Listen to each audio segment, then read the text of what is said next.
Uh, Welcome everyone to the first episode of The Nameless podcast. the Nameless Soccer Podcast, presented by the Captain's Agency.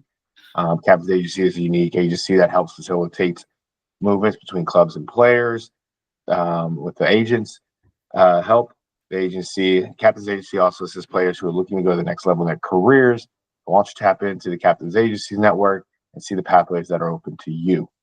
The Soccer Podcast is powered by PIRlo. Ever wonder what areas of the game are truly best? You truly are best at, and which need the most work? PIRlo is the quantitative platform that brings players' data to life. PIRlo is transforming teams' makeup one player at a time before they are even signed. Plug into PIRlo today and revolutionize your game along the way while blazing your pathway to the pros. PIRlo, see how you compare to the level of play. All right, so welcome everybody. This is the Nameless Soccer Podcast. At the moment, I'm your host, Chris LeBlanc, and I'm joined today here with my colleague, Jonathan Kierski, who's a registered agent and has been building inroads with clubs and leagues around the world. Jonathan, welcome. Hi. So we're here today to discuss the current state of the beautiful game, the players, the teams, leagues, you name it, and just give you a different perspective on what's going on around the world of football. As we mentioned in the open, we're going to be discussing a lot on soccer, and we're starting off with this most popular league in the land, the EPL, English Premier League, for those of you who are not familiar. So, Johnny, let's just dive in and get to it. Yeah, so pretty interesting. So we took PIRlo and we did a week post match day 15 run. It was done December 20th, 19th to 20th, and then we did a second run after match day 29,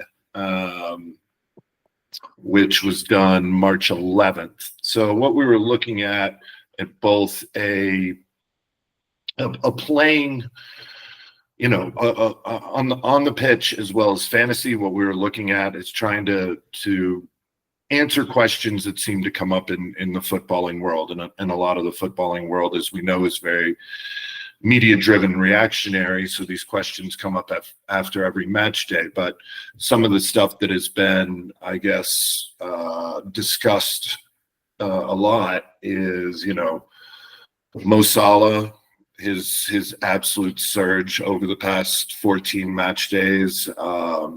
What's going on with Cole Palmer? James Maddison's play this year at Tottenham. For the American fans, Anthony Robinson's continued ascent in the Premier League, which we'll get to, is quite amazing. Dean Howden at Bournemouth. We're going to have some pretty interesting discussions about him, especially considering right now what it looks to be. There's a 50 million release clause in his contract that it seems like about 6 teams are trying to trigger, but it came out today that Real Madrid is offering 70. And we're going to talk about his future. We'll talk tactics. We'll talk a bunch of different stuff. And basically, if you have any comments or you have any questions, leave them in the comments. As we go on week by week, we'll try and touch on at least a little bit of what you guys want to talk about, and if you have a particular league that you're interested in, please leave it in there as well. We can make sure to get to your league in our next podcast. So I think, one of the things right now and the controversy that's surrounded, let's take that back just a little bit. The idiotic controversy that surrounded last year's Ballon d'Or, where Rodri actually had what would be considered one of the greatest seasons of the data era. And when we talk about the data era, we're really talking about the 16-17 seasons through current. But where does Mo Salah lie, right? So Chris, in FPL, what was the stat you were telling me about Salah? So that's the thing here. I'll bring in a little bit more color on some fantasy stuff because I've got my nose in that world. So in the FPL, Salah just eclipsed the most points in a season by a fantasy Premier League player. I think he's at like 313 or 316, something like that today. And we still have 9 games to go. The record was 313 set by Mo Salah in 2017 and 2018. So the fact that he's gone bonkers, I was looking at this team and just the form he was in, what they were doing, a little bit porous on the defensive side of the ball. But I was thinking to myself, these guys could pull the quadruple this year. And boy, have I been proven wrong real fast. Now that all they got left to play for is just the league title. It looks like they'll probably wrap that up in like a couple of weeks here. So the thing with Salah is, like I said, he's playing his mind out. He's been involved in so much action, and he's just getting the points and the bonus points, and it's like he's good for a goal a game and a bonus point on top of that. So, in a league where players have been up and down this year, looking like Isak and Holland and all that, he's just been very consistent and probably the most reliable player ever. And it's just one of those amazing seasons to watch him go off. He's averaging almost 11 points a game, which is insane.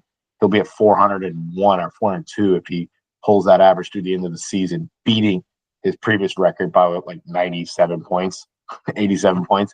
So it's just wild to think of what the hell is happening with Salah. And then ask the next question: will that ever be meet, or would anyone ever meet it or beat it again? So really amazing just to watch him play. I mean, the thing about how generational of a talent he is, and I think that he's as a true world footballing, what we call world class. And when somebody talks about world class, a lot of people have different definitions. Mine has always been there's 11 positions on the pitch, 12 if you're Todd Bowley, the owner of Chelsea, but there's 11 players on the pitch, and who is the best 11 player, the best player at each position. You could also look at it as, hey, we've got 2 of the best left wingers in the world. They're 2 of the top 3 players. So should they be considered world class? So when we're talking about like a world 11, but the funny thing about Salah was, right, everything starts at the start of the season, and it's Saudi Arabia this, and he's going to run down his contract, which rumors now have it that he's not going to. He's actually the one out of Van Dijk, Alexander-Arnold, and himself who's actually going to sign a new deal. So he started out, and we'll go into this a lot, but I'll just kind of mark this out for you. In PIRlo, in our overall scoring system, if you score a 400, you are world class in your league. You are top. Most normally you are going to be the top player in the league. Salah has been playing between the end of match day 15 and the end of match day 29 at about a 403 overall rating. So he was at 300, and 300 is kind of our cutoff. That's what we call the Suarez line, Luis Suarez. But can't do it. Can't get behind him. So got to draw a line somewhere. Thanks, Suarez. What it basically means is that any player who rates over 300 or above, you're really looking at being in the top 10 to 12% of your league. And then you can start kind of breaking it down by increments of 10 once you get into the 200s and 100s. Mo Salah between 15, match day 15, match day 29 played at a I think I said, like a 402 rate. He's now got himself at 353, and he's up amongst the top. In our weighted rating, he is number 2. In our unweighted rating, he is, I think, number 6 or number 7. Whereas he was ranked in the EPL in the 30s going into match day 16. And one of the things I think that I've been thinking a lot about with Liverpool and the crash and burn in the 2 cups and the European Cup was I'm not so sure, and this goes back to Gegenpress and Jurgen.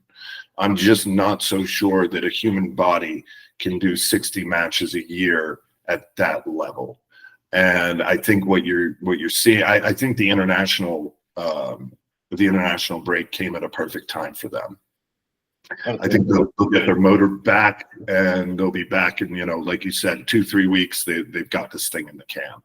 and I think that's, and you and I've talked about before, and I think that's kind of, when you say that, the 60 game kind of cap. I mean, we were talking about Cole Palmer in depth the other day, and he's at something like, what, 50 games now this year or something crazy. He's been playing a lot. And I don't think it's that much, but anyway, he's been playing a lot, and you just kind of see where he's fallen off, and he's had to carry that monkey that's called Chelsea on his back for so long.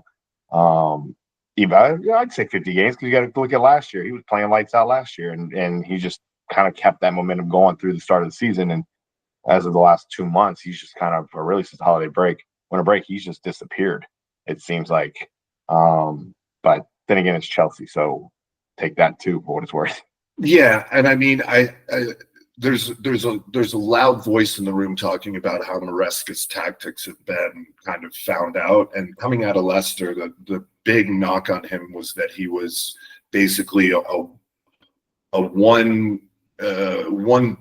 he had one tactic, and that was his tactic, and he wasn't able to really, improvise from that. And I think maybe you are seeing that a little bit, but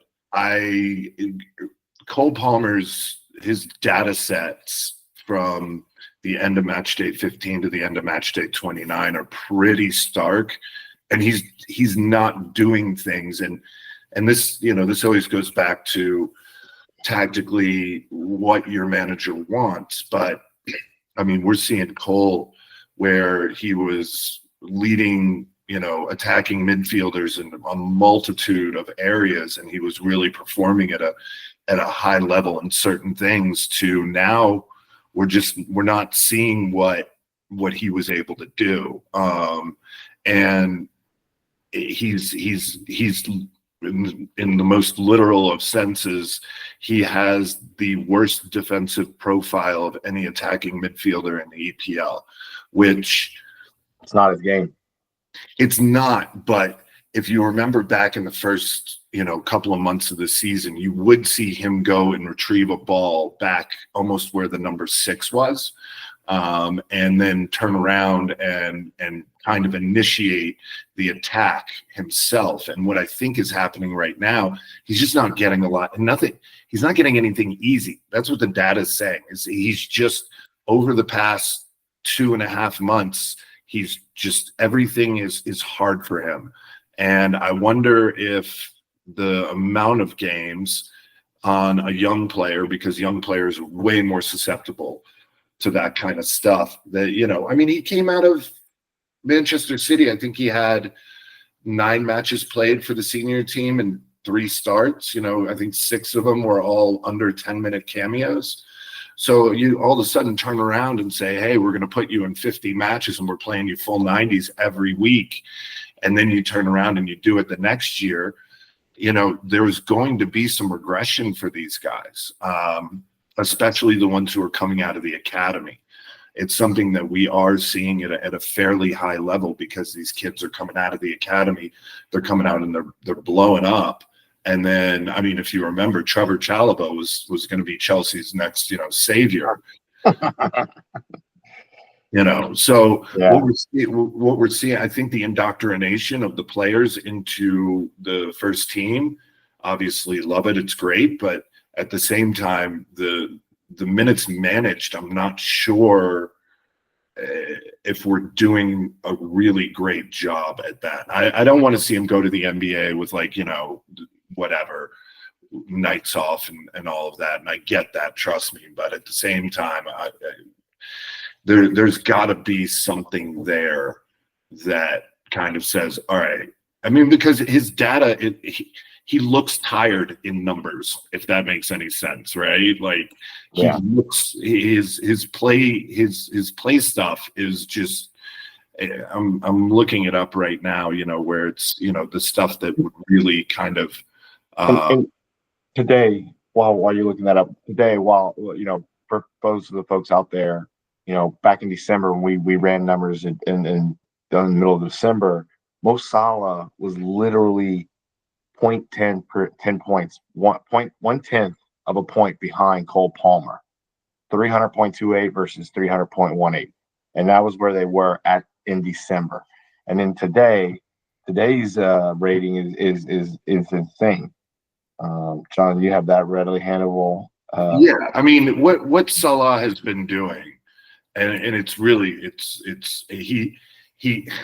it's almost like Mo just said, you know what, got it, put the team on my back, because I'm looking at it, right. So it against his peers on the right-handed side of the attacking, formation. This is a guy who all of a sudden he went from mid 50s and expected assist. Now he's leading, he's at 100%. He's in the 100 percentile, right? Everything across the board for him. One of the things that was shots. Yeah. Shots per 90. He just absolutely decided, okay, I'm going to start banging out shots. He was banging out almost 3 a match, and he was in about the 70th percentile for right wingers, and now he is in the 95th percentile, and he's added about 0.5 shots per match. His touches in the box, he was about 80%.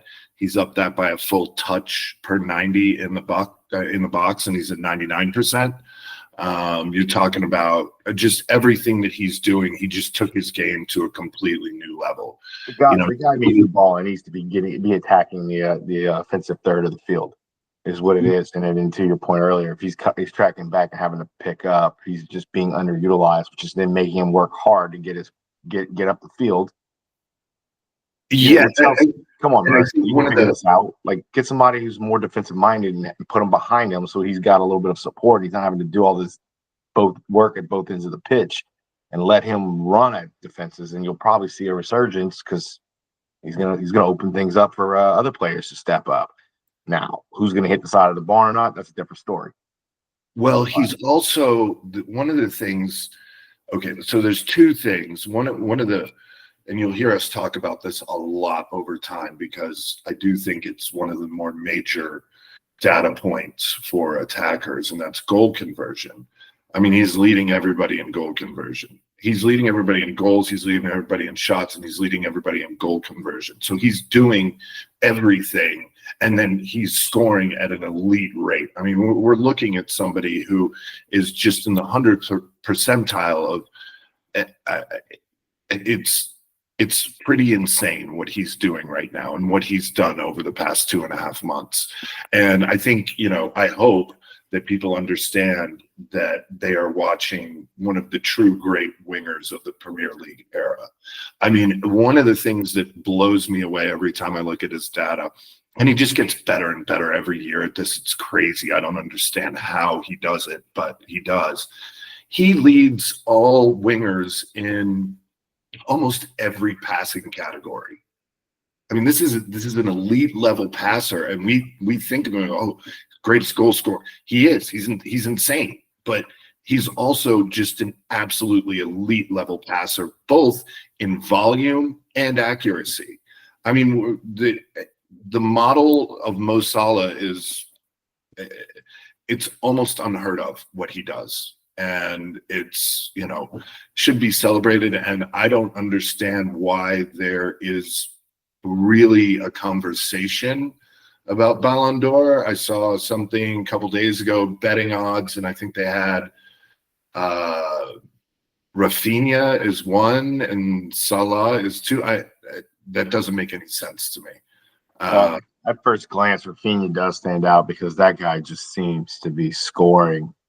We need to do a La Liga soon, because I want to look at Rafinha, because that guy's just, I mean, the fact that he came from Leeds and just is going bonkers over there. And every time I turn around and look at a box score for Champions League, it's like 2 goals, 3 goals, goal and assist. You're like, this guy's just pounding them in. So I would be very interested in a future episode to see what we looking at when we compare him against Salah, just so we can have those conversations. But I want to go back to Cole for 1 second. I wonder if today Pep with all the injury problems he's had with KDB, I'm curious if Pep's sitting here thinking to himself over the last 18 months, 24 months, if that was probably a bad release and where Cole would be in his game if he had stayed within that Pep system and kept, and can backfill behind. He wouldn't have had the minutes to play, but he probably would have been burnt out either. And I'd just be interested to kind of see what that is. So that's another thing we can look at down the line is, hey, let's just take Cole's numbers and run it as if he was on Man City. Even today's Man City team, which seems to be leave a lot to be desired than what they did for the last better part of a decade. Well, I think, okay, so Pep has a very concrete way that he works with his young players. And it was full view with Phil Foden. Okay. And Pep went to Cole and said, Cole said, I want playing time. And Pep said, you have to earn it here. And Cole basically said, well, either, I'm going to come into the first team and I'm going to be a player in the first team. And Pep was basically like, look, we don't want you to leave, and we think it's bad for your career, but we can't guarantee you playing time in front of all the, you're talking about the guys that are already lined up. Not only that, you're talking about a Champions League winning side. So Cole decided to make the move to Chelsea, which better for his career.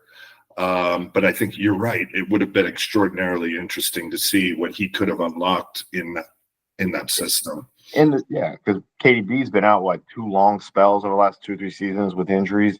Foden, I think, was out for a little while. I know he was late coming back after the Euros. So, and I don't think Cole got much playing time at the Euros. So you can probably say that some of this is carrying over. Some of his complaint was carrying over from his time with City to the national team. But I think if you go back and, hindsight being 2020, that would have been a guy that could have gotten some valuable minutes in that time and solidified his argument. And if anything, driven up his value, whether he stayed another year or not, would have driven up his value to go forward. And, since the bully, your friend at Chelsea, is just doling out cash for nothing, he could have really cashed in on that one. Yeah. And I think that, Cole really had two roads obviously to take. And I think he looked at Foden and what people don't, what they fail to remember, I guess, is that, Foden. What's that? Foden's young too. Foden was young. They were essentially the same age, and Foden was brought along real slow, and there was a lot of less than happy situations with him and his playing time. Yeah. So, I think that, what you're seeing from Man City, and Man City, they build for all 4 tournaments, right? They build for both the English Cups, Champions League, and the Premier League. And they've got just a ton of talent, and they are pretty spot on. You really don't see Man City buying a player and going, oh, that guy's terrible, unless his name's Jack Grealish, So they're deep. They're too deep at every position, literally at every position. And these are world-class players that could be playing for their national teams, every day. And then they go out and find even more talent. Look at Marmoush and what he's come in and done. And he's had an incredible run with Bundesliga this year. And I had him in my Bundesliga fantasy. And I was watching this guy. When that move happened, I was like, this is going to be the one to watch. I want to see how this plays out. And, Holland being ice and not in a good way, Marmoush just come out and just lit it up and kind of just, running wild over there. And it's awesome to see. Well, you saw it with Doku last year, right? Yeah. Like, oh, who's this guy that, he didn't have a household name by any stretch of the imagination.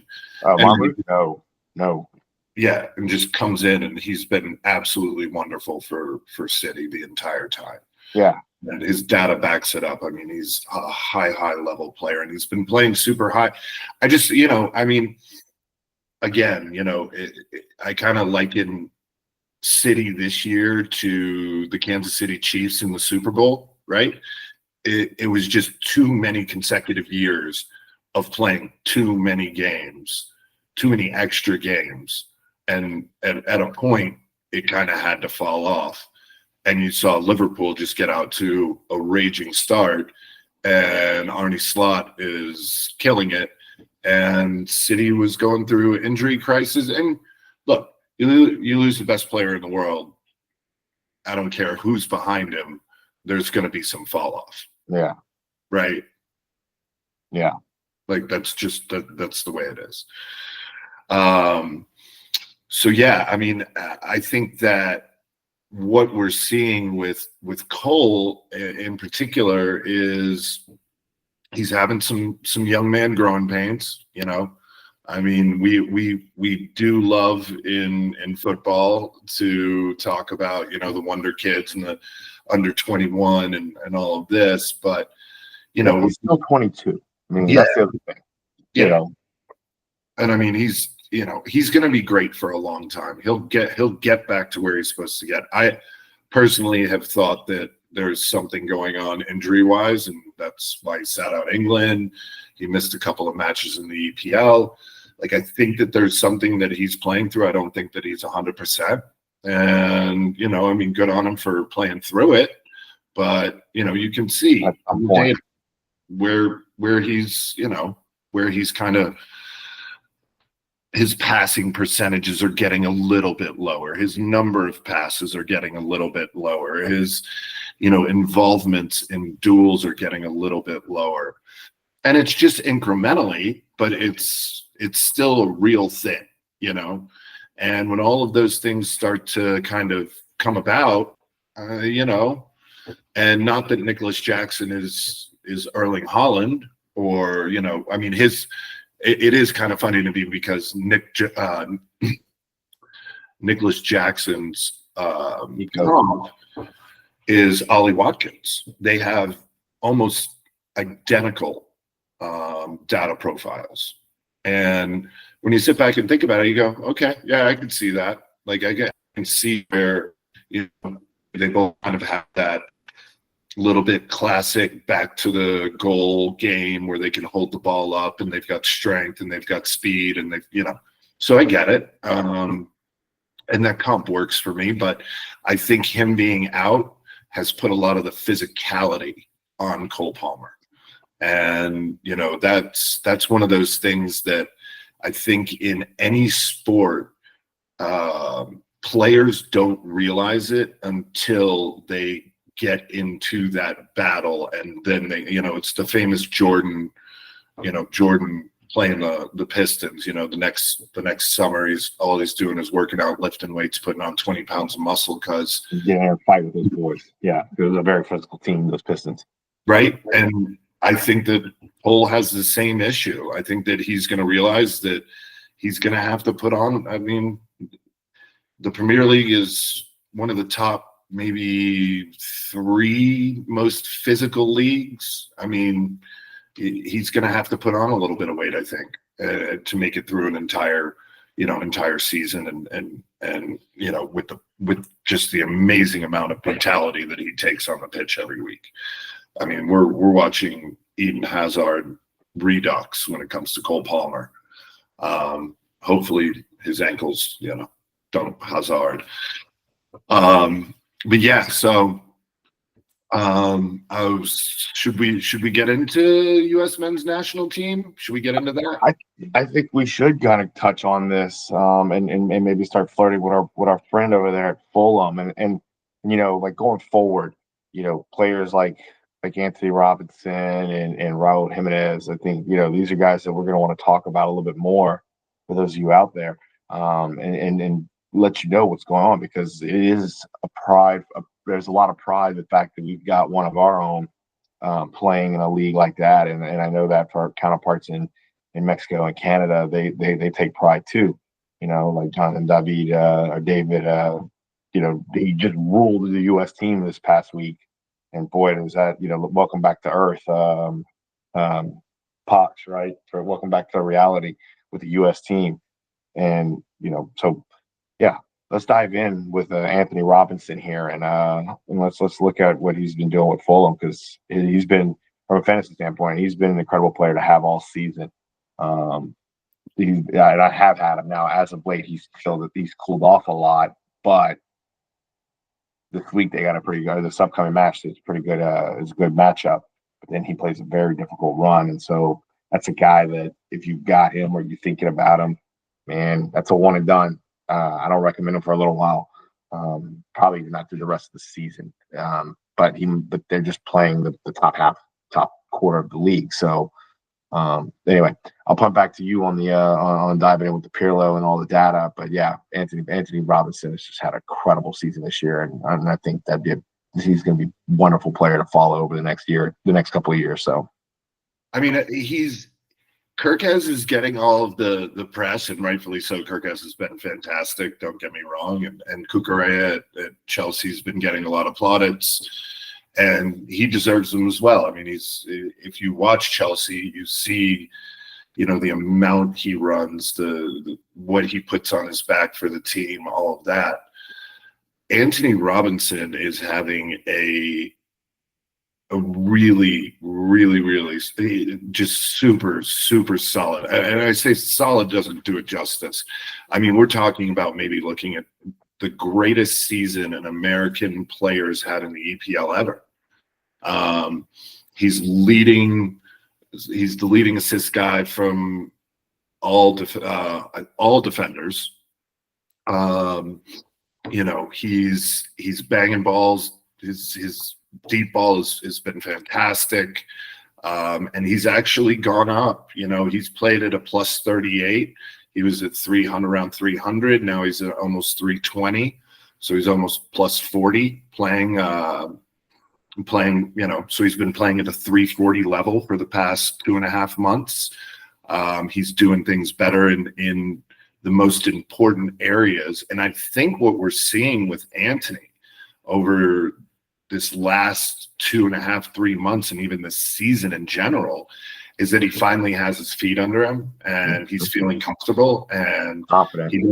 He doesn't feel like a mistake is something that's going to get him pulled off the pitch, and his growth over the past 3 months has been something that I was especially looking for. I wanted to see, okay, you're going to come out hot for the first 15 match days. Are you going to be able to keep it up for the next 14 match days? And not only has he kept it up, he's become a better player. And it's wonderful to watch. I mean, love that we have a lockdown left back in the U.S. setup. And right now, honestly, he should be captain of the team, and he's their best player. And it's not Pulisic, who's had a very, very good year, I would say, at AC Milan. Weah and McKennie have been, and even Yunus Musa have been a little, they're not getting the amount of run that you would hope for your national team players. But this is something that we can kind of go into with ELO. So one thing that happens a lot is, especially with the big teams, with the Englands, the Germanys, the Spains, the Italys, the France, a little bit. But what you see is that, and this is kind of Florian Wirtz related, right? So Florian basically came out and said, I'm not leaving Germany until after the World Cup, after summer 2026. And the reason behind Florian not leaving is that he wants to play in a German setup and play in that German setup going into the World Cup in 2026. And one of the things that we're not seeing, and I think this is where the disconnect with Poch, because Poch has his haters, Poch has his lovers, but I will say this, first of all. Poch took Tottenham Hotspur to the Champions League final. He didn't just forget how to coach, okay? No. He didn't forget how to manage, like, what's going on? We got to have, we have to have a real conversation, I think, with, and what do you think? I mean, we go in, we lose to Panama 1-0, we lose to Canada 2-1, coming 4th out of 4. I mean, I think that, I think we're probably a better team than Panama, but I would say out of Canada, Mexico, and the US, for the first time in my lifetime, we're probably third out of that group. Yeah. And a lot of that, I think is paying dividends with the Canadian Premier League coming up right after the last World Cup, saying we need to develop, or once they announced in the US that North America was going to host. Canada came out and started a league right there on the heels of that. And I mean, and say what you want. Yeah, it's not a great league, whatever.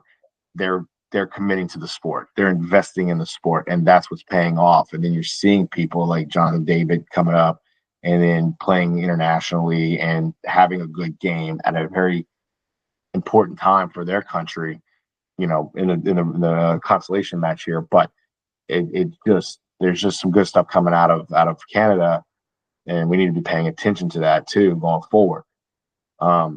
Just looking at some numbers on the fantasy side here while we're talking. Anthony is the third best player in their league on their team in terms of fantasy points. Behind Iwobi and Raul. And Raul, the difference between Raul and him is 20 points, and the difference between the number one spot and Anthony is 22. So, there's some excitement there. And then to watch Raul the other night just walk up and ice out that PK to win the game 2-1 against a Panamanian team that, say what you want, gave Mexico some fits and made it entertaining. They didn't just sit back and defend and just wait for a stupid counter. They kind of put a little bit to them. They made them earn that game, but you just kind of felt that Mexico was going to take that game by and large. Oddly enough, it was on a PK at the end of the game, and that game looks like it was going into extra time. So, a silly mistake late in the game cost them. So maybe that's just the professional development that's lacked there at Panama, where Mexico just knows keep the pressure on. Whether you get the ball or not, you can get a break, and that's what they got. So anyway, running on that stuff. It's interesting. It's interesting that you brought up the fantasy stuff with Fulham, because those are the three players for Fulham who are also 1, 2, 3 and PIRlo on their team, and they're also all three of them are really highly rated. They're all 300 plus players. Iwobi just went nuts. I mean, he's been so good since leaving Everton. It's I hate it that a historic club like Everton has basically entered boogeyman phase, but that's kind of where they're at right now. I mean, it is, they everything's kind of collapsed upon itself, and it's been almost, I think, 5 or 6 years of them kind of trying to financially get their feet settled, and you just see the players that go there. I mean, Anthony Gordon was a proper player for them, and they got money off of him, but the trade-off is that you don't have Anthony Gordon anymore. So I think that while they're trying to get their feet back on the ground, I think that they're also unfortunately having to sell off guys, and they're just not able to put together a cogent game plan, because you can't just have Alex Iwobi. He goes to Fulham, and he's been a world beater this year. I mean, he's been, I think this go around, this after match day 29, I think he's a top 15 player, top 18 player in PIRlo league wide. I mean, yeah. That's, so, and Raul Jimenez, I adore him. He's such a class act, and, I wish him nothing but, continued success every time. I mean, that guy has literally broken his head, and, he's coming back and banging goals in the EPL like, they're nothing. So, but I mean, Fulham they have a real backbone to them. I mean, it's they've got incredible players. I mean, Emile Smith-Rowe the team had a great start to the season. And Emile Smith-Rowe was one of the reasons why. Munoz coming in and filling for Raul, because Raul did not start the season. You got to remember that he's lost a good bit of time at the very beginning. So, the fact that he's their number 2 fantasy player by 2 points and missed a good chunk of the first couple months of the season, That's something that's got to be commended. Andreas is there. I mean, they've got some players there. They picked up Anderson, I believe that's Anderson from Crystal Palace, right? Yeah, Anderson. Yeah, they picked him up. So, they're doing things to try to strengthen that team. Then Nelson was banging by the December mark, and he's been out with a serious injury ever since. So, yeah, they've got something to be excited about. And it'd be interesting to watch this team over the next year or two and just kind of see how they start putting it together holistically as they spend more time in the EPL. I don't foresee them being a team that's, survives this year or makes it through this season and the next season are at the doorstep to, head back down. I just don't see it. I'd see them sticking around for a little while. I think what you're going to start seeing, and this is something that a bunch of EPL scouts that I talked to had to say, was that I think you're going to start seeing a lot of rubber balls from the championship to the EPL. You're gonna see the teams coming up. They're going to come up. They're going to get their parachute payment. They're going to go back down. They're going to spend in the championship. I mean, that was the Leicester model until it was the model until it wasn't, right? Jackpot. This is what we're going to do. I think they had the most expensive team in championship history. Leicester did last year, and they came up with the idea that we're going to build and we're going to sustain and we're going to come in. And I know, like Nottingham Forest, who I talked to a lot, that that was their idea, was to get up into the Prem. If we can stay up that first year, we feel like we can really kind of, we want to be a mid-table club. We want to be a Brentford. You can't really say Brighton anymore because Brighton really isn't a mid-table club. Brighton is I mean, you want to talk about, the recruitment at that club is maybe the best in the world. It could potentially be, for a club that size to continually churn out 60, 70, 80, 100 million pound players, you're just like, what do they know that the rest of everybody else doesn't know? You know what I mean? And Matoma, João Pedro, well back. I feel like it's been around, but Bruggen, Van Heck, Menta, like they're picking up these guys that are just, didn't hear about anything much about them other than Matoma for the last year. Veltman they got, like they've got some players on this team, and this is to me is maybe Fulham a year later, next year. Kind of thing, where they just plug in a couple more players and it's starting to come together. Aston Villa did it last year. Brighton seems to be doing it this year, and maybe Fulham, timeline wise, is going to be a team that comes through next year in that process, that pipeline. I think you're right. I think you're seeing the Forests, Fulhams,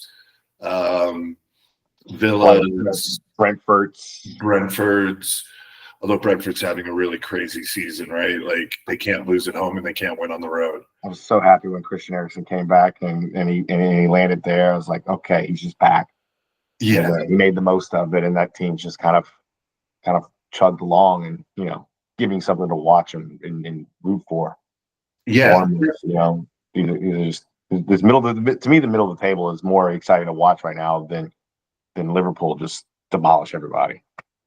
And they are. They're just running roughshod on the league, right? Like it's over. We know it's over. Everybody's like, oh, you got to keep your appetizers happy, but it's over. That the league is done, and it's going to be interesting, I think, to see where the Arsenal project goes too, because I don't know that the Arsenal project can push themselves over the hill, right?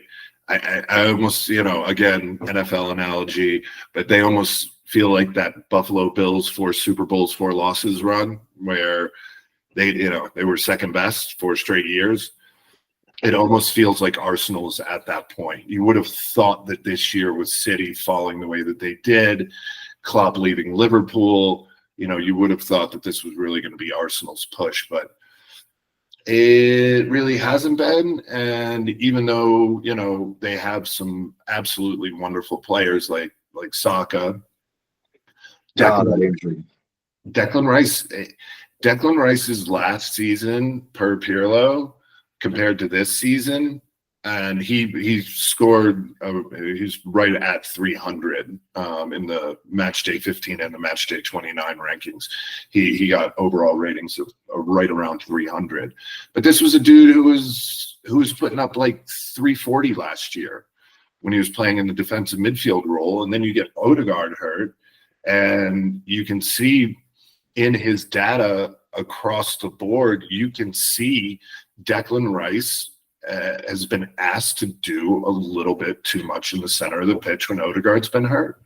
Mm-hmm. You can see kind of the fall off in his data points, and it may just be five percentile here, 3 percentile there. But when you start adding it all up, you're going, okay, well, the player is diminished. So we have to figure out, Jorginho, can't come in and really play in that anymore.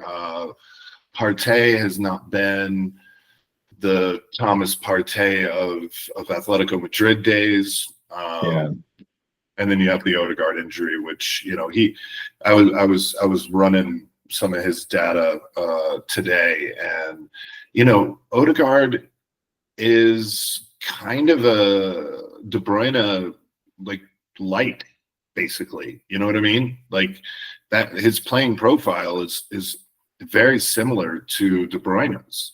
Yeah. But obviously not at that level. I mean, De Bruyne. When you look at Arsenal, the crazy thing is obviously the injury to Saka that's taken him out. Kai Havertz seemed to have a pretty decent season for the most part. He's out.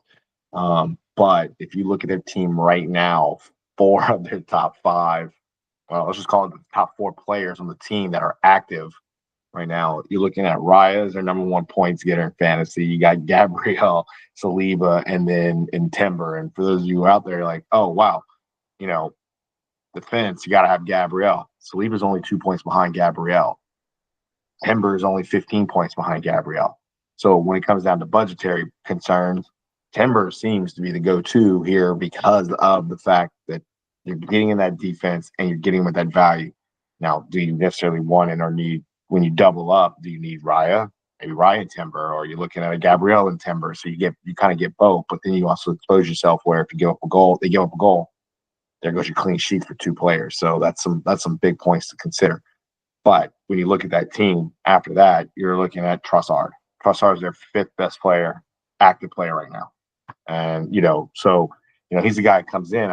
Trossard to me is an attractive player, but when I look at it from a fantasy standpoint, I'm just like, he's not guaranteed all those minutes like a Saka would get. He just doesn't play all that time. So that scares me sometimes about him. But man, when you get him on the field, he's gonna do some things. And it's kind of like that super sub that probably where Cole Palmer was maybe 3 years ago at City, 4 years ago at City, where he needed to be on the field, but they just couldn't get him on the field because the guys in front of him were just phenomenal. So Arsenal's an interesting team to kind of keep tabs on. I thought they would have had a better season this year because they just looked really good on paper. But when the game matters and they need to get the points at a critical time, when Liverpool got points, they seem to falter. I don't know. I think they're watching Liverpool and not watching the game they're playing in, or they're not paying attention to what they're supposed to job at hand. They're not just not taking care of that business like they should. But when you look at the teams in the EPL this year, one of the better, more defensive-minded teams that have been consistent all season long. So, Arsenal to me is just, maybe we're just not giving them up due, and maybe we just still focus on Liverpool because they just, they're at a whole other level. But yeah, I think, and the thing about Arsenal is their players grade out well in a data sense, but individually they don't grade out like a Man City or weirdly enough like a Tottenham, and they don't really grade they don't really grade out as well as Liverpool. They don't, and they have a bunch of players who are in that 300 plus vein, but they're like 304, 308. Yeah, they don't have that guy, I think, and offensively in the EPL, you kind of have to have that guy. I mean, for Chelsea, it was Cole Palmer last year, started this year, Salah. Mbomo, Raul Oh, man. Jimenez, Oh, my. all of these guys who you're just like, I mean, even Chris Wood at Nottingham, I mean, we were joking about it in a text thread with some of the European guys that Chris Wood's getting Ballon d'Or votes this year. I mean, the season is just so insane. His conversion rate was so high at the gate, at the kick, early in the season. He was just converting at an incredible high rate. And you had to ask yourself, is this a sustainable thing? Because, like, who's seen it? And it might have dipped a hair, but it's still very high conversion rate. And week in and week out, you're like, dude, if you were a betting person, Chris Wood goal. If I was going to do a bet, do a little parlay action and put some money down, I'd be like Chris Wood for a goal. Like, it just seems to happen. Mo Salah for a goal. He is or 2 goals. Good contribution. He is just like, I love it. He's like, I'm going to do like 3 things world class, and that's it. After that, I don't care. I'm just going to do 3 things world class, and that's how I roll. And he's been great with it. It's been fantastic to watch because, you sit there and you go, everybody's like, who is this guy? You know what I mean? And what is going on with this guy? And then all of a sudden you just see him I mean, I think he's one of those players that if you were to say, okay, this is your 100% ceiling as a player, I think Chris Wood got there, right? Completely self-aware human being being like, okay, like I'm going to be, this is what I do, and I'm going to do it the best of my abilities. Because he's outpacing the entire league in aerial goals. He is still he's almost at a 40% goal conversion rate. So when we were talking about Salah earlier, right, taking the most shots, scoring the most goals, and having this amazing conversion rate for a winger. Well, Chris Wood is a full 12 percentage points higher than Mo Salah's conversion rate. I mean, it's astounding. Like, the guy is 2 out of every 5 shots are finding the back of the net. That's insane. Incredible. Right? But he only averages bit under 2 shots per. He's at 1.75 shots per 90. He's like a New Zealand guy, right? Or Australian? Yeah. New Zealand. Yeah. Well, he's in the 33rd percentile for center forwards and shots per 90, but he's in the 89th percentile for goals. Yeah, well, he got 54 minutes on. Oh wow, he got 2 days ago. He got 54 minutes playing time. It looks like he came out with a hip injury, so that's something to keep in mind too. Looking forward from a fantasy standpoint, the guy is expected to make a return mid-April due to a hip injury sustained earlier in the week. So that might be a clip I'll have to go back and kind of just watch just to see how that played out. And as a former player with some hip issues, that can be that could hurt. That's going to be hurt him in a lot of ways. Yeah, and I mean, you got to wonder where the goals come from at Nottingham. I mean, the season they go in, they want to be a mid-table team. Okay, cool. All of a sudden, you're in second place. Now you're super focused on. Okay, we're gonna go into Europe this year. We're gonna go from literally the hair of our chin not being sent back down to going into Europe the next year. I don't think we've ever seen this. Even the Leicester year, the year before, they were really good. So we're seeing something that's never been done before, and I don't think anybody really knows how to address it. Like how do you change your recruitment policy in the course of a couple of months? Because all of a sudden you're just getting crazy. You've got a +1 goal differential and you're in 3rd place. Like what's going on here? At one point that's what they had, and so you're going. But a Chris Wood injury. I mean, their wingers. Cho has played well. Alenga's been playing along with Gibbs White. Gibbs White's been phenomenal. But Gibbs White, and this was something that I was told early in the season, because I was like, okay, Morgan Gibbs White, I'm a huge fan, admittedly. I love him. I think he should be wearing the white English shirt. But he's been one of, if not the biggest risers between match day 15 and match day 29. I think he was plus 140. He went from somewhere in like the two, he was low twos, like 203, 205, something like that. And now he's in almost at 280. He's been playing like his hair's on fire. And it's wonderful to see because he deserves it. I mean, he's just an absolute stellar player. But where do the goals come from? You're losing 18 goals. That's tough to make up. Yeah, he's good. 21 goal involvement in 29 matches. And see, I'm looking at, from a fantasy standpoint, I'm looking over here at their roster. All right, Chris Wood leads his team at 174. He's also the leading forward at 174.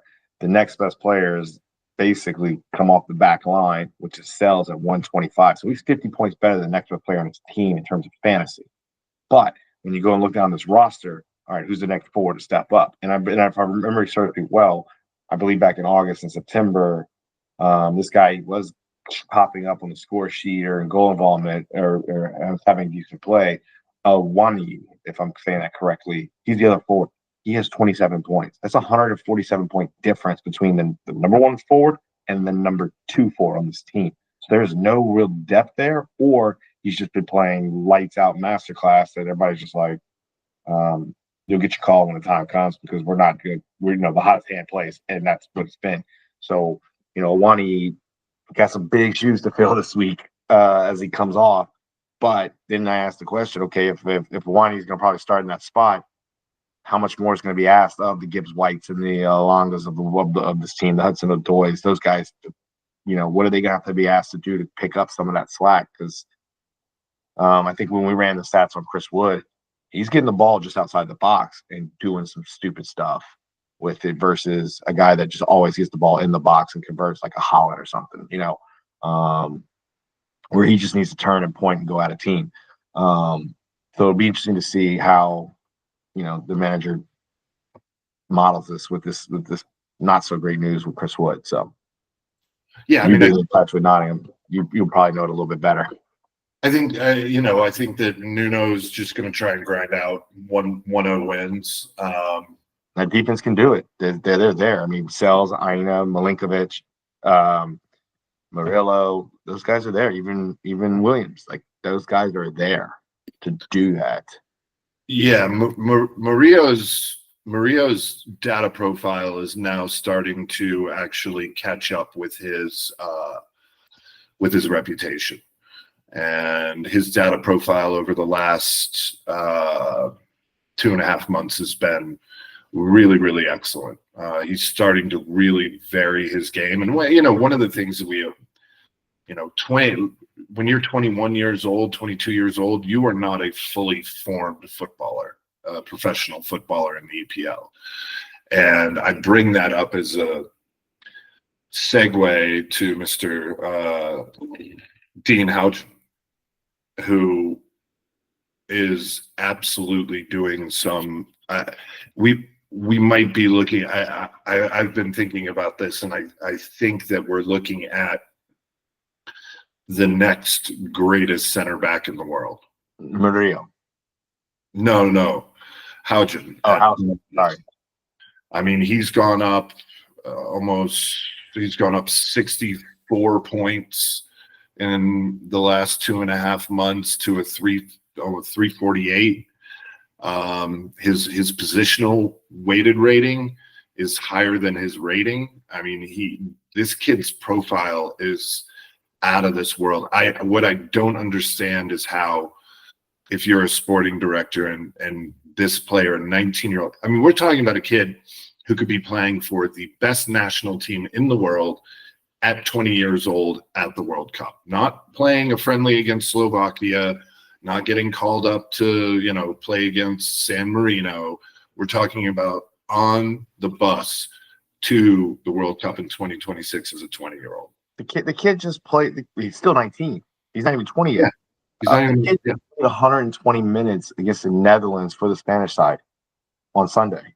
Yeah, he got a goal. I mean, an assist. He got an assist. This guy.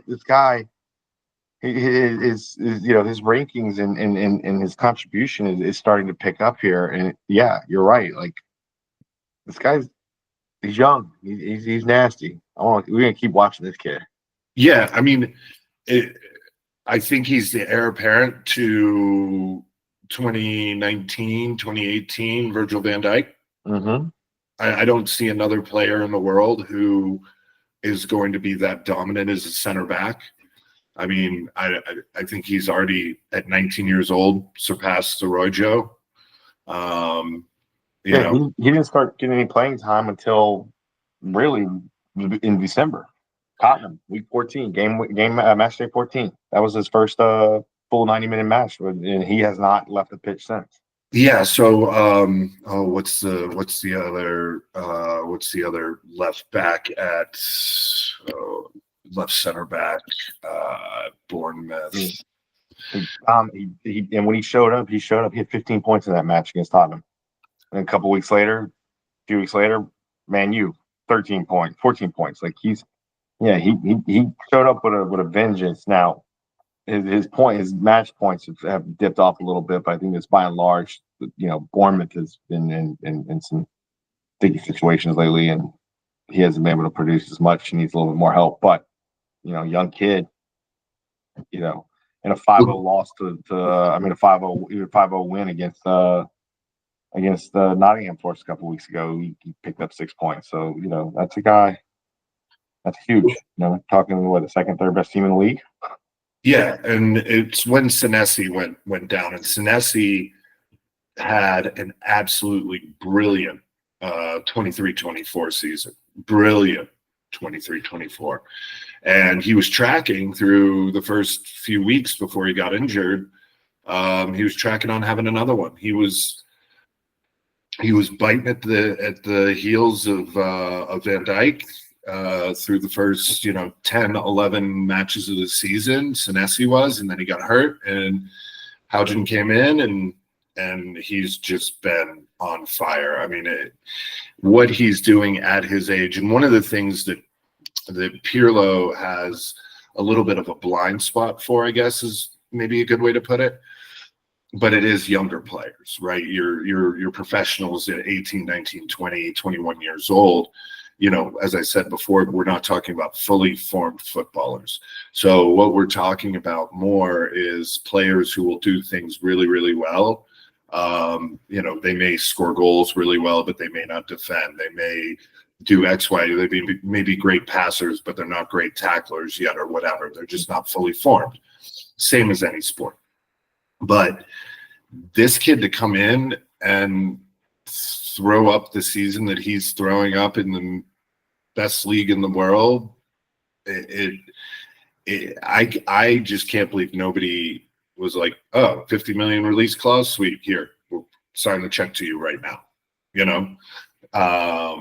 So I truly believe, there's been some reports out of Spain that maybe Real Madrid is going to have some problems with that transfer.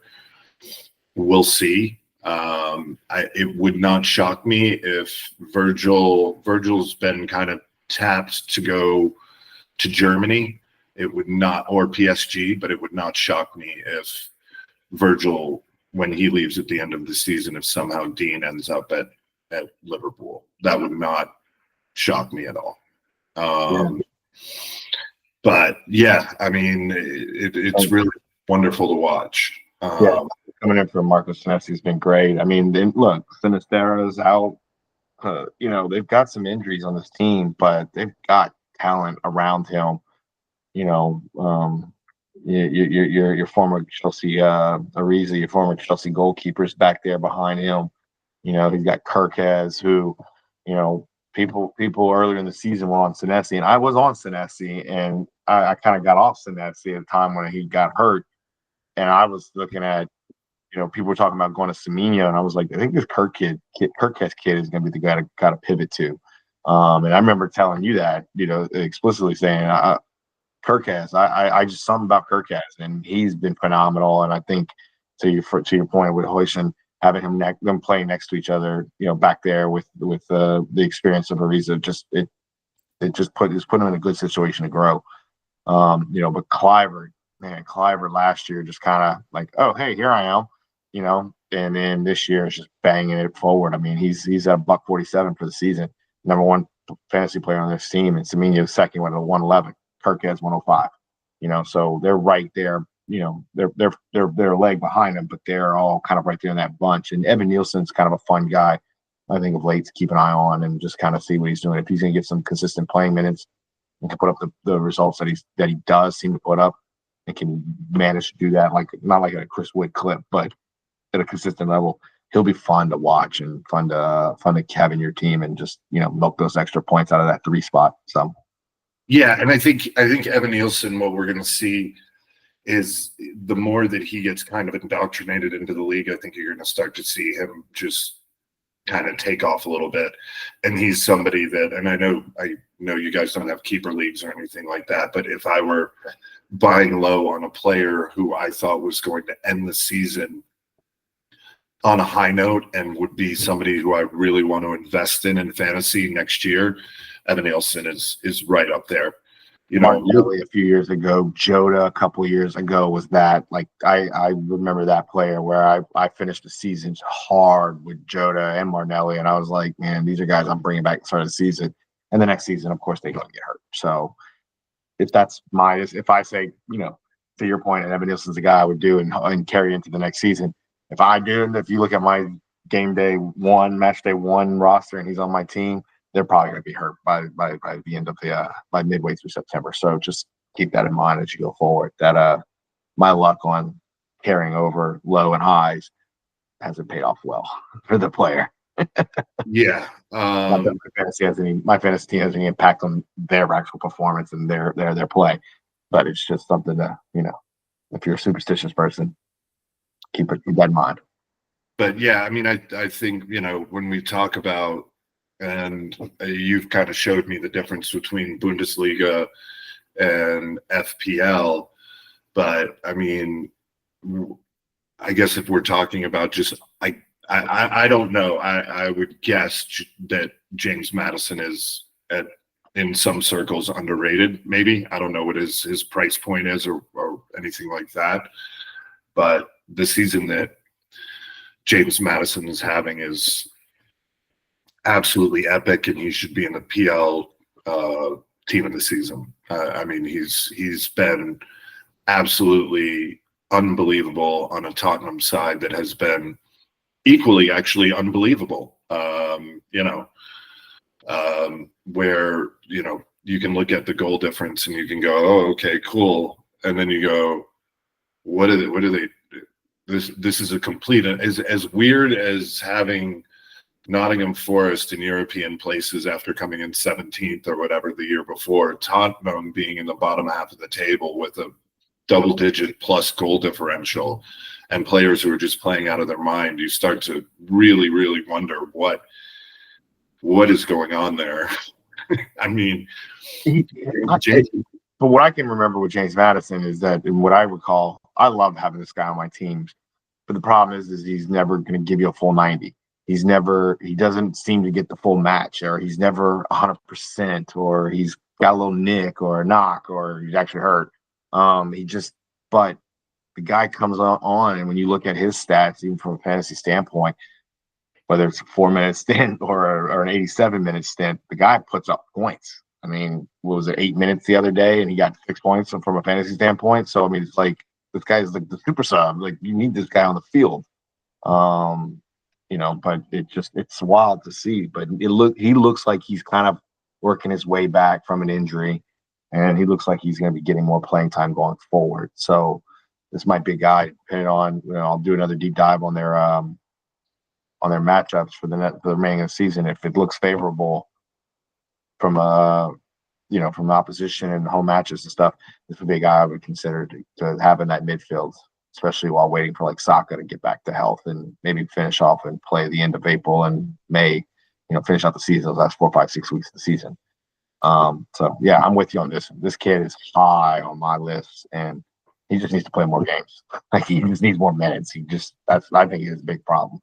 I mean, he's in the 100th percentile of his position in shots, and he's 100th percentile in his position in goal conversion rate. Yeah, that is the model of player that you're going to want to take a chance on in fantasy, right? Because in fantasy, and even in real life, I guess this is one of the places these two collide. You want to make sure that you're giving yourself the most opportunity to score. And I know I told you to create goal opportunities for yourself and or your teammates. Like just your involvement. You just need to be in that in those situations. I think where is it? The offense can run through this kid. He just needs to get healthy, stay healthy. And that Palmer numbers, where he's actually succumbs to rotation and he can get some breaks and he can go long. But he's got he's got one full 90-minute match all season long in the EPL. That's to me the biggest thing. These 80, 70, 80-minute subs, that's what's, I think, hurting him. But why is he coming off? There's just, maybe they're looking ahead to the next match. I mean, Tottenham's not playing for anything this year, so it's not like he's got the Cole Palmer workload that he's contending with. He's not playing those extra matches. So, what are y'all nursing? What's not being said, or what is being said and it's not really being told all the way, fully explained? I don't know, because if you look at his passing metrics are just off the map. I mean, we're talking just 100th percentile after 100th percentile after 100th percentile, just all the way through his passing profile. And I think this is a little bit of a case where a player gets dinged early in their career and they kind of, that baggage continually follows them. He's not a 90-minute player. He's going to get dinged up. He's going to get this. He's going to get that. Well, a lot of that is because he's a very impactful player on the pitch. I mean, we're talking about he's leading in attacking actions. He's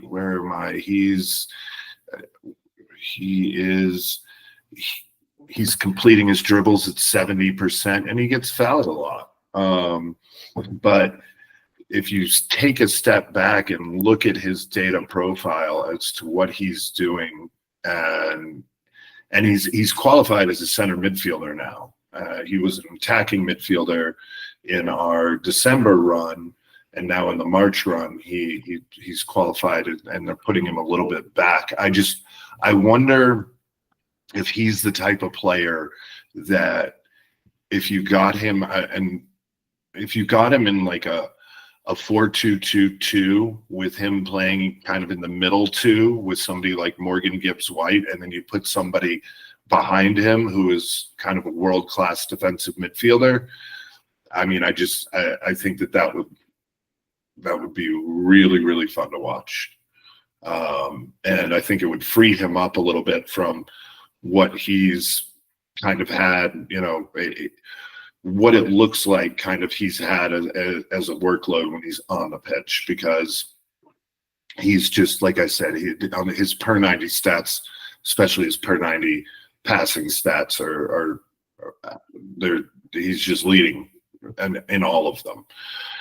So, I did want to bring up James Maddison just to kind of, talk about him a little bit and, kind of toot his horn just a bit, because, seasons like this, they just don't come around all that often. And he really is having a special season. Yeah. I mean, you look at, then that's just it. That's what I'm saying. Like every time he gets off the bench, he comes in, he's going to put up some points. I mean, I don't know though, the cast around him. I think it's just the Tottenham curse too. You look at clubs like a Chelsea or Tottenham and so on. They just, They have it, but they just don't have it. There's always something missing. I mean, Kulusevski's now out.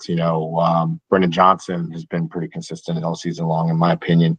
Son, I think, has been very quiet this year in terms of the cast of characters that people have been focusing on. He's still the number one points getter in fantasy on their team at $1.23. Madison's right behind him by 5 points. And again, minutes. Son gets all the minutes. Madison gets, a good chunk, but not all of it. He's not carrying the load that Son is, and he's only 5 points behind. So that's what I'm saying. He's a point getter.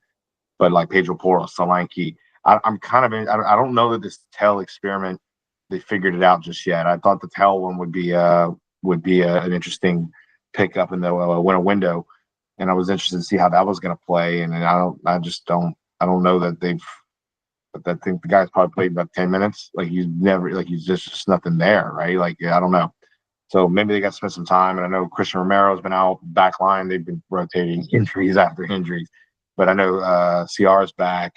But I also understand he's not happy with the club. So that's all you need is a disgruntled player in that situation. And yeah, but there's also talks when we start looking at other leagues and doing other leagues and teams and players there, and then we can start looking at the transfer rumor mill, because right now Tottenham's looking at Jonathan Tah from Bayern Leverkusen. So that'll be an interesting thing where we go and we pull his numbers and then we slot it in on this team, and we can say, okay, well, compared to the rest of this team, this is where Tah would rank in terms of players, and what would that do for a team that's sitting 13, 14, 15th in the league, like literally far enough away from relegation, but closer to that line than I think they've ever thought they'd be in God knows how long.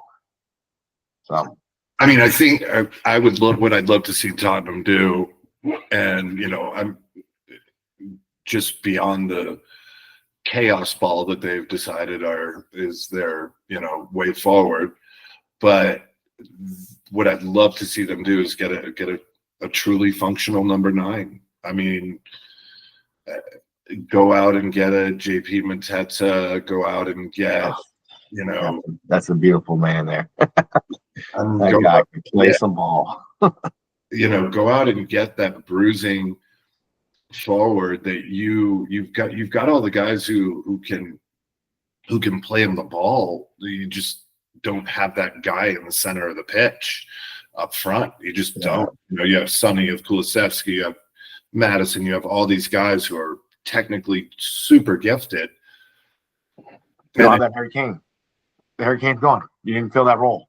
Yeah, I mean, I saw a clip earlier today, and this is just, it probably has no relevance in this conversation, but Thuram, I mean, that dude in Italy is that's a beast of a guy. I feel like that's Josie Altidore, taller, way better, and the guy just putting up some sick numbers. But you just, you see players like that out there in the world, that you look at a team like Tottenham and you're like, I'm not saying necessarily Thuram's the guy you're going to get. I'm not saying that. I'm just saying, they're out there. Go find them. The 33-year-old Chris Wood, I don't think that's where you go. But, I mean, they're out there, Look at Isak. Isak's having a phenomenal season. He just, and he put Haaland on notice, hey, you're not the only guy, So, I mean, I would buy Isak over Haaland right now. Right now. I don't know that I'd say that in 9 months, but for 5 years, who got the longer playing career and can contribute. I think, but I think a lot of people have figured Haaland out a little bit, and Isak was, I think next year will be interesting for Isak. He might get a little bit tighter for him. It's time for Isak to start. I think the Newcastle project is maybe capped a little bit at where it can go from here. I'm not sure that they can, and a lot of this, goes to PSR, PPF, what teams can spend and how they're doing everything. I'm just not sure that Newcastle, even though it is obviously a very historic club, I'm not sure. Can they make the step to can Can they make the step to Liverpool? I don't think so. I don't think this iteration of Newcastle can do that. And this Liverpool team has been building for, a decade, right? But I also think that maybe I just think they're kind of capped. I think they're kind of capped in that like 5, 6, 7 position in the EPL. That maybe they'll sneak into 4 when so and so has a bad year or that, but I'm just not certain that they can put everything around them. And they, they seem like one of those clubs that's stuck in the middle, and I think Isak deserves the opportunity to play Champions League football on a team that, frankly, he can see, hey, we're gonna go group stage and we have an opportunity to go far. I'd love him to stay in England. I'm not sure if that's reality, but I think what you're going to see is, honestly, I think you're going to see him at Liverpool.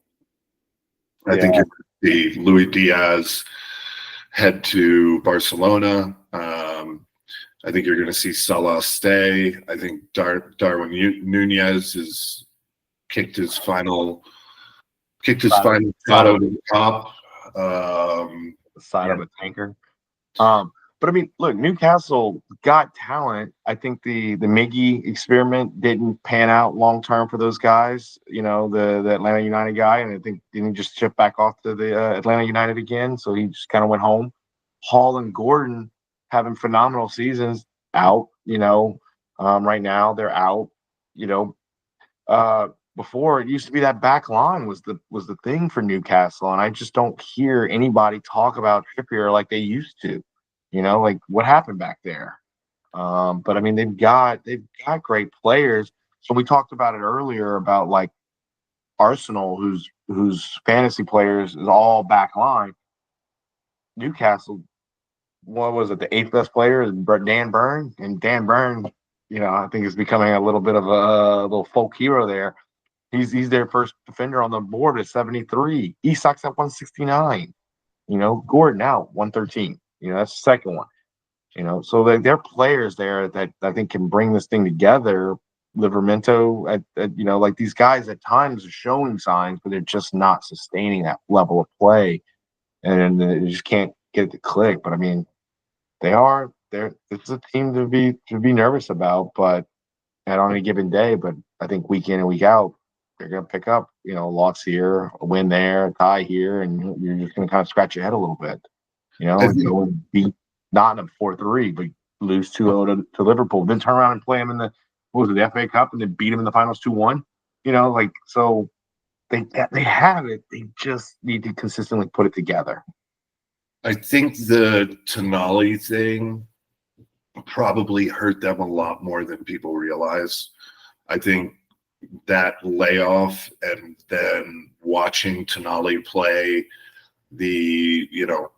in January, February, I think that layoff from the gambling stuff, I think it really hurt his career, because Sandro Tonali coming out of Italy when he was signed to Newcastle, I had very high hopes that we were looking at an Italian Cesc Fabregas type of player. Uh-huh.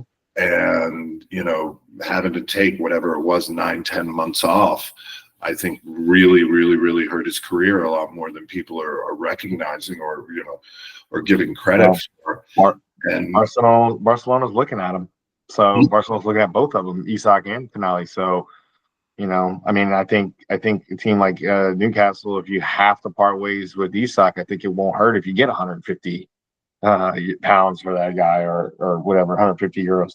I don't think it'll hurt when you get that kind of money back, because then you can go out and find a guy like what I think is probably the most sought after striker in the world is Sporting Victor, was it Gyökeres? Yeah. That guy, I feel like everybody's rumored to sign. So, go back to the Tottenham, like there's guys out there that you can go after, and this guy just always seems to be on everybody's short list. So, I mean, if you're going to lose Isak, phenomenal player, and kind of to your point, but hey, when I get paid 150 mil on it and move on to the next guy at half the price, What are you gonna do with that other money? Go I mean, strengthen up these ranks a little bit. I think Victor goes for somewhere in the 100 million range, and I don't think. I mean, first of all, Barcelona's linked with everyone, and Barcelona can't pay for anyone. So, you know, Have to sit on him another year. You I know? mean, they're talking about selling Gavi. They're talking about selling Ferran Torres, which I don't know how much money Ferran Torres gets you on the open market anymore. But, you know, they're even talking. I think Rafinha has a 60 million release clause in his contract. So they're talking. Man United's talking about that, which would just be horrible. I would absolutely hate it for Rafinha. But and Man U today, like what are you doing? You pulling the Chelsea moves? You know, you looking at I think there is such top to bottom rot in that organization right now, and I've had this conversation with different people on why an ownership group matters so much. But to go back to your boy Christian Eriksen, his quote was really interesting the other day when he was like, "Yeah, I am not coming back here." He's like, "I'm not going to MLS. I'm not going back to the Danish league." He's like, I still feel like I can play at a high level, but I am not going back there. And I think that's symptomatic of what Manchester United has become. And, it's very kind of, it's interesting. It's weird. It's strange. We're both of the age where we grew up with like the Beckhams and Scholes of the world, and Manchester United never losing, and, Ferguson just winning trophies left and right and center. When Rooney was the wonder kid, when versus Holland or Palmer or Foden, if you will, as we talked about earlier. Yeah, but I just think the rot from the top down is just at a place where the players can't focus directly on football, and the pressure is so high to get back to those Fergie years. And that was once in really honestly once in for Manchester United, it was once in 30 years, right? Since the Busby Babes of the 60s. And then you had the class of 91, 92 come through with Neville and Beckham and Scholes and, all those dudes. And then you had, Keane and all those guys who, they had this perfect match. And I don't see it now. I mean, Casemiro is a wonderful player, has been his entire career, won so many trophies. All of a sudden he comes to Manchester and it's just a disaster. That doesn't make sense, right? Yeah, something's just not right. And he's a player I see that needs to kind of probably get out of there too. Yeah, I mean, you look at this team and they've got players, Hoyland, and the debacle that's going on with that guy. Xerxes, Garnacho, Dalot, Ahmad. Ahmad's out though. They got rid of Anthony, who, by the way, goes to Portugal and bangs out 3 consecutive player of the matches. Never been done in the history of Portugal. And it's Anthony. Anthony's probably second on my list behind Suarez. The people I'm just like, no thanks. I don't want nothing to do with that, and I'm probably being very unfair to Anthony, but the guy just seemed to come out and want to get a red card every 2 minutes he was on the field. But Bruno, from a fantasy standpoint, Bruno Fernandes is the man and the only one you need to look at. And if you got room and budget for him, Bruno's the way to go. I mean, he's 45 points clear of Ahmad, but Ahmad again is out. And he's just clipping every game. I mean, he's averaging, what is this? He's averaging 12 points a game over the last 3 matches. That's Salah numbers. That's just north of Salah numbers. He's done that over the last 3. So I bet if I dove in a little bit more, he'd probably have, give a bit more of an argument for this guy. 4 games. He's gotten and he's got 11.5 points in 4 games. So, this guy he's not averaging Salah numbers just yet, but I mean, 152 over 29. I mean, that's a guy that's you gotta respect him, and he's doing it, and he's playing 90 almost every match. So he's getting the minutes, he's getting the contribution, he's putting up the points, he's doing it against tough teams. Kind of seems to be like a one-man wrecking crew, kind of what Cole Palmer's having to do. He's doing it, and since Man U's not playing, 60 games a year, he's able to kind of maintain. Because I mean, how old is this kid now? Bruno? Yeah, he's getting up there, huh? I can't remember how old he is. I want to say off the top of my head, he's like 27, 28, but 30. He's 30. So, wow. As an attacking midfielder, he's 30 years old. So how much more? I mean, how much more playing time has he got on those legs? I mean, he bounced up to a 338. He's been very, very, very good in the middle part of the season. I just don't know that it matters, honestly. Like I really don't know that it matters anymore. I just the players they're buying are overpriced or over, just past their prime or whatever, and it almost seems like they're putting a collection of player names on a team sheet instead of saying, okay, how is this going to functionally work? I mean, they're almost paying as many former managers as Chelsea is, right? It's like they're playing FIFA and picking players they think are good and then saving money and whatever, or spending money, whatever, and they're like, oh, this guy did good 1 year over here or for 3 months over there, and I'm gonna put him on my team. That's kind of you're hodgepodge. It just the state of affairs with Man U just reminds me of a lot of the Dallas Cowboys. Yeah, that's really 3 years since you've done anything. I bet you $20 when we kick off the 25-26 season. Man U's back. Man U. No, Jerry, go sit down. Shut up. You're not. This isn't working. You're paying the biggest fallacy in sports, and we discuss it a lot, like on the baseball side, is paying for past performance. Mm-hmm. You don't have a predictive model that you can feasibly say, okay, this works.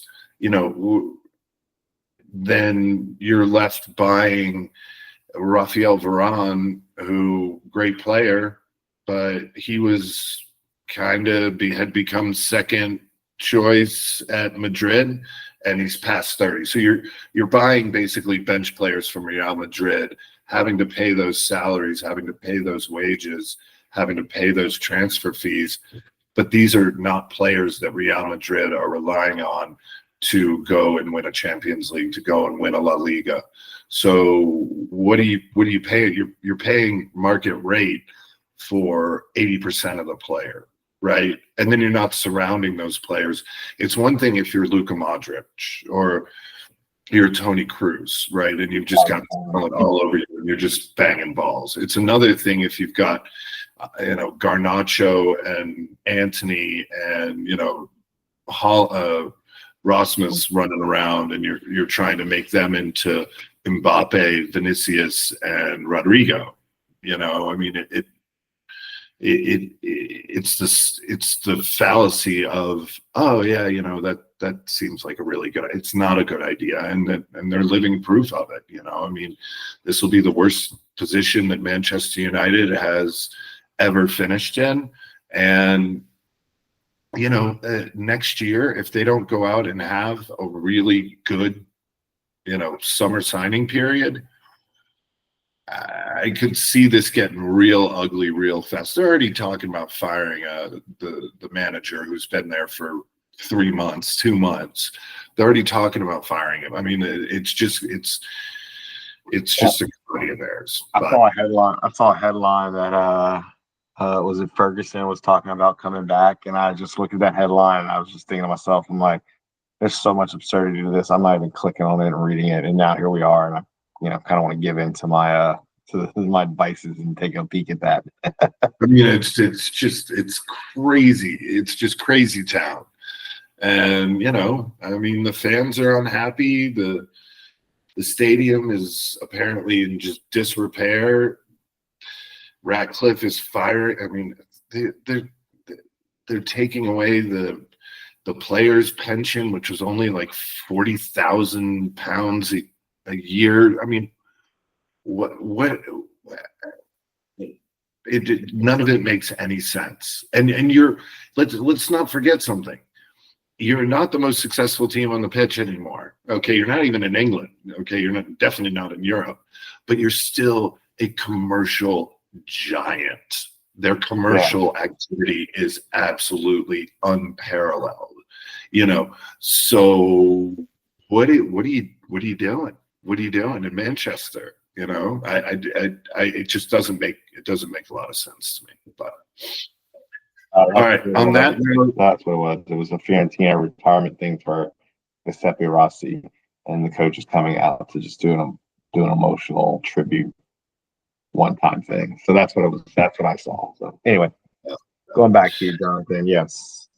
So yeah, on that note, let's wrap this thing up, and we will be back at it probably next week, and we'll split this into two different part 1 and part 2, and so for those of you out there, we're looking at just banging out very long-winded, long-form conversation and just parsing it out into 2 pieces for you so you can make it a little bit more digestible to and from your commutes to work and what have you. But with that being said, we threw a lot at you today. Palmer, Salah, Hoyson in the back line, Kirkaz, we just threw a ton at you. So, we appreciate you listening to us. We want to thank you for checking us out. If you like the show, make sure you check us out and you follow us on our socials, Instagram, X, Facebook. Also, please subscribe and comment on the YouTube show.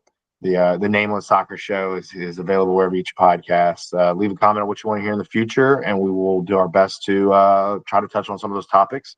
And lastly, check out the Captain's Agency website, captainsagency.com. See how the Captain's Agency and PIRlo are revolutionizing players' movements in the transfer market.